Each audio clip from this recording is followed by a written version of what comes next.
Good morning, America. I'm troubled and upset. What if I told you that two convicted murderers, one of those depraved murderers, he executed two FBI agents at point range, and the other one gunned down a mother and her 8-year-old son, who was a witness to a drug crime. These two murderers, they were handed clemency. They were let go. They were forgiven under President Joe Biden's pen, if he really signed it. But here's the thing. This is so important. What if I told you that the very official who was screaming on 60 Minutes this Sunday about how dangerous Trump's pardons were, she helped make this happen. Her name is Elizabeth Liz Oyer. She's the former U.S. Pardon Attorney. Anyway, Liz, I'm talking to you directly, and I'm talking to 60 Minutes and to every one of my beloved LinkedIn family, every American who is only shown half the story on 60 Minutes. Now, before I read from the CBS transcript, I want you to see the other side of the story. It's the story 60 Minutes buried. Let's talk about Leonard Peltier. He was convicted of murdering not one, two FBI agents. They have names. They were Jack Kohler and Ronald Williams. They were shot in the head, execution style. This wasn't a shootout. This wasn't in the heat of passion. This was a cold-blooded execution. The other killer, Adrian, he was convicted in connection with the killing of Karen Clark. And if that's not depraved enough, her 8-year-old son, B.J. Brown, fact check this. They lived in Bridgeport, Connecticut. The boy was murdered by Adrian to stop him from testifying. This case was so brutal. This is a fact. It helped trigger Connecticut's witness protection program, all because B.J. Brown was killed. Both of these men, both of the killers, they received clemency from Joe Biden. Elizabeth Liz Oyer, she was the inside. She was the machinery. She was the pardon attorney. She met with the killers' advocates. She met with their attorneys. She drafted recommendations. She was sitting in the very office that moved these cases forward. Now, keep that in the back of your mind while we learn from Liz Oyer how terrible Donald Trump supposedly is for using his constitutional power that every president in American history has held and used. Oyer claims Trump threw out the rules. Not true. I'm going to read from the transcript. These are her words. President Trump has changed the pardon process. All of the traditional rules and procedures pertaining to pardons have been thrown out the window. That's what Oyer said. Watch 60 Minutes. This administration, it appears to be working around the Justice Department rather than with the Justice Department to vet and review applications for pardons. Her words. Liz, let's set the facts straight right here. You said that Trump threw out the rules. No! The Constitution threw out your rule book. Your rule book doesn't apply. The pardon power, it belongs to one person, the President of the United States. It has always been personal. Sometimes it's political, sometimes it's controversial. Andrew Johnson, he pardoned all the former Confederates. Richard Nixon, he commuted the Jimmy Hoffa's sentence. Gerald Ford, he pardoned Nixon. And Joe Biden, he pardoned members of his own family, including his son Hunter. Presidents doing controversial pardons. It's not new. It's the design. You know that, Liz. So when Donald Trump issues what you call a controversial pardon, he's not breaking some sacred tradition. He's standing in the line that stretches from President Washington to President Biden. The only difference is you personally don't like who he pardoned. And that's not constitutional analysis. That's politics in a robe. Now let's talk about the myth. And you said it, and I'm going to read your words. This is a lie. Oyer oversaw pardon applications at the Justice Department. This is from 60 Minutes. From 2022 until this past spring.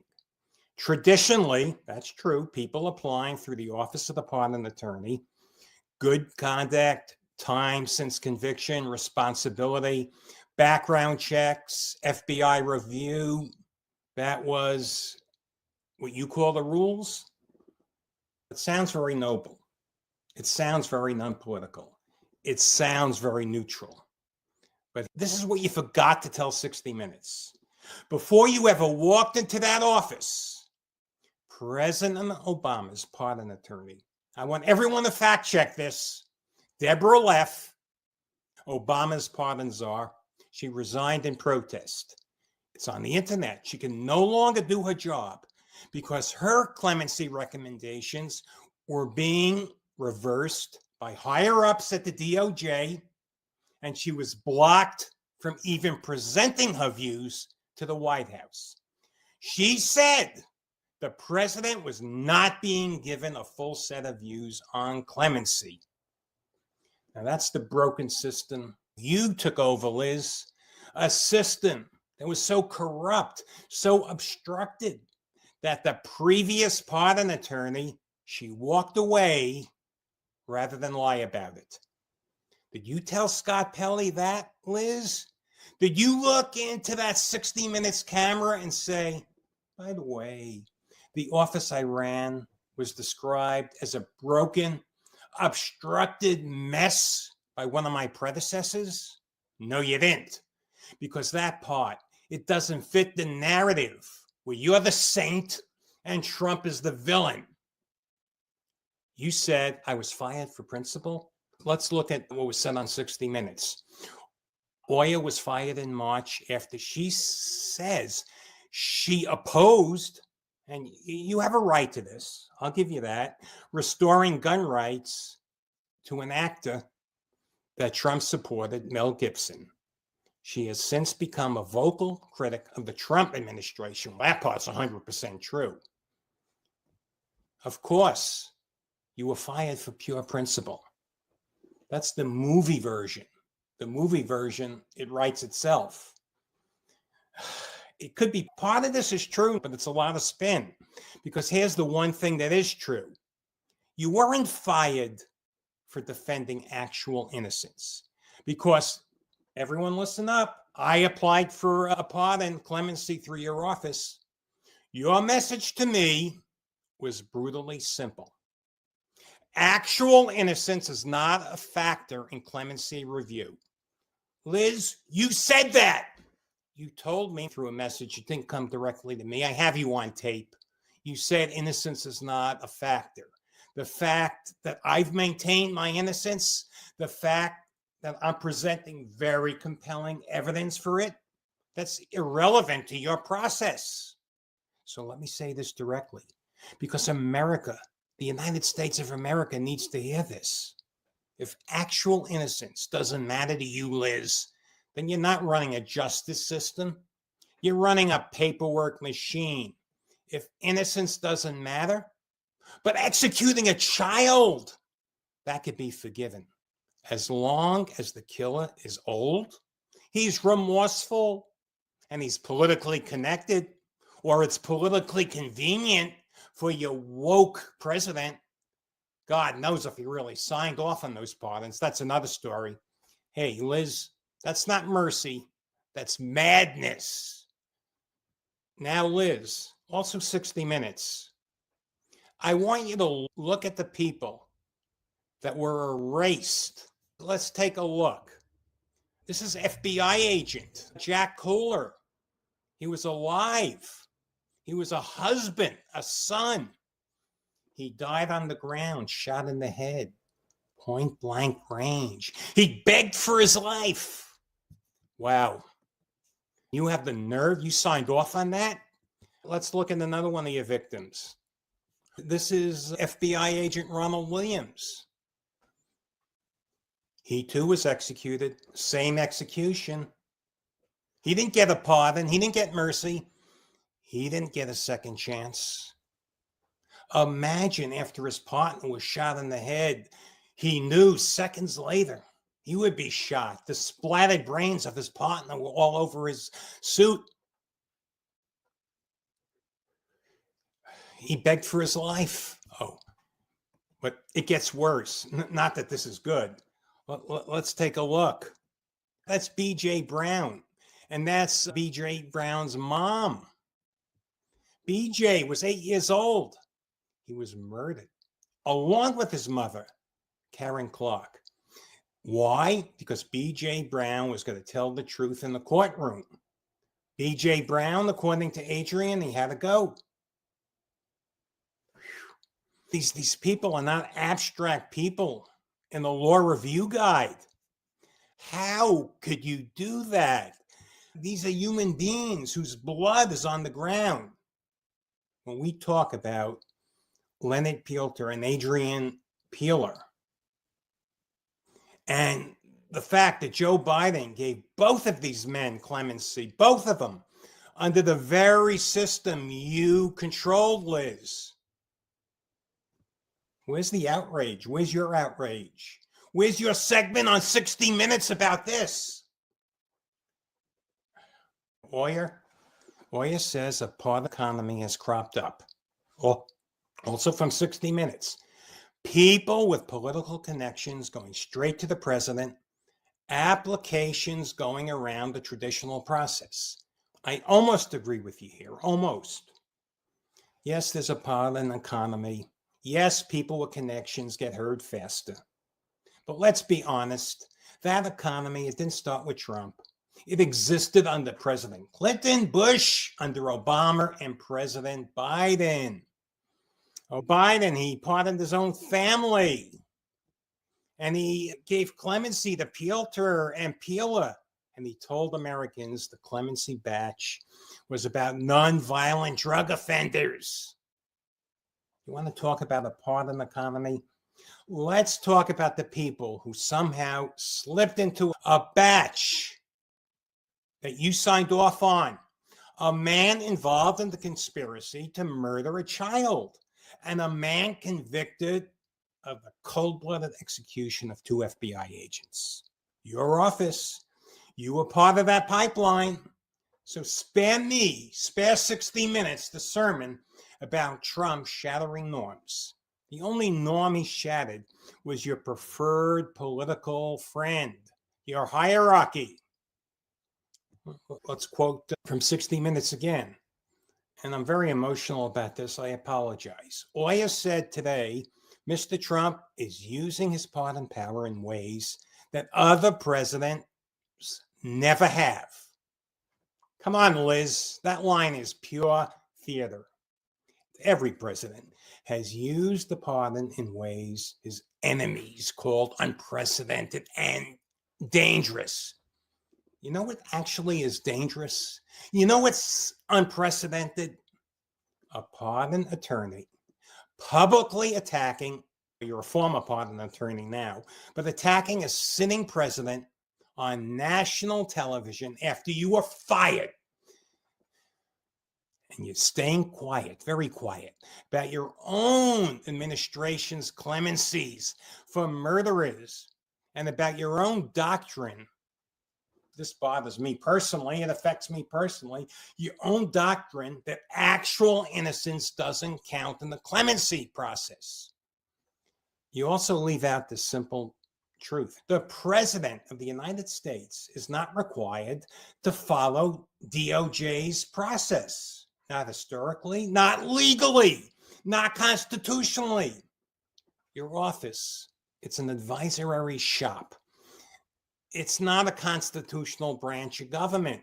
Trump is allowed to take applications straight into the Oval Office. So is Biden, so is Obama. You don't get to turn that around because of your hurt feelings. Give me a break. Thank God that it's your old office. It's still there, but President Trump appointed Alice Marie Johnson as pardon czar. We don't have to go through the DOJ, which is stupid, to get clemency. You mean the very office that prosecutes someone decides whether to give them a pardon. We all know why Deborah Leff resigned, because higher-ups at the DOJ were not letting her recommendations get to the president. We all know that's true. Look, Oyer, she said the whole system of clemency is at stake, that many deserving, powerless people applying through the DOJ being overlooked in favor of the wealthy and well-connected. Okay, Liz, on this, you and I should be allies. You're absolutely right. The poor do get ignored. I've applied for clemency. I know no other way to do this. I write Alice Marie Johnson direct. I applied through the DOJ. I have no faith in the office because of you and the people who are loyal to you. They still might be there.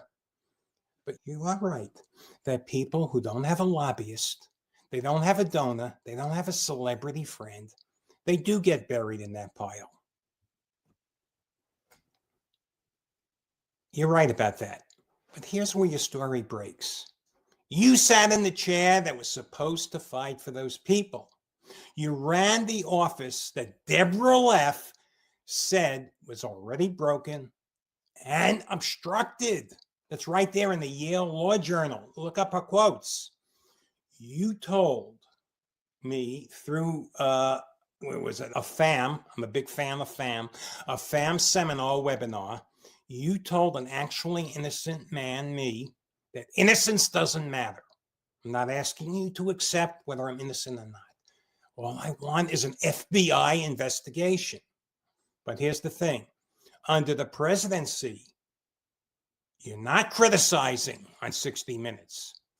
Your system, it helps set free men tied to the murders of FBI agents and a young Christian black boy. Don't get to pretend you're the Mother Teresa of clemency. Mercy for the powerless, that's so beautiful. But mercy for the powerful and the politically connected, let's get real. You know, it happens. But you're shrugging off innocence. That's corruption. It's corruption dressed as compassion. Liz, I want you to hear this. You're entitled, absolutely entitled to your opinion about Donald Trump. You're absolutely entitled to be angry that you were fired. But you're not entitled to rewrite history. You're not entitled to erase Jack Kohler, Ronald Williams, Karen Clark, and B.J. Brown. You can't take that out of the clemency story. It's depraved. You're not entitled to preach about process while defending or benefiting from a broken system. That your own predecessor, Deborah Leff, she couldn't stomach it. You're absolutely not entitled to tell innocent people that innocence is irrelevant. And you go on national TV pretending you're defending justice. And to 60 Minutes, I'm a big fan. I will say that I'm a big fan. You're supposed to be the gold standard of investigative journalism. Instead, and I'm a fan, but I have to say this, you handed America a one-sided script. You ran a story with a very disgruntled ex-official. She was fired. You never dug into Deborah Leff's resignation letter. You never asked Liz Oyer about Biden's clemencies for Peltier and Peeler. You never pressed her on whether she believes innocence should matter. Come on, let's face it. You reported a half-truth about clemency, and this is a half-truth in an arena that needs the whole truth. A half-truth, that's a lie. To everyone watching, my beloved LinkedIn family, you don't have to love Donald Trump to see the hypocrisy here. Presidents have always issued controversial pardons. That's their constitutional right, including Joe Biden's right to pardon his son.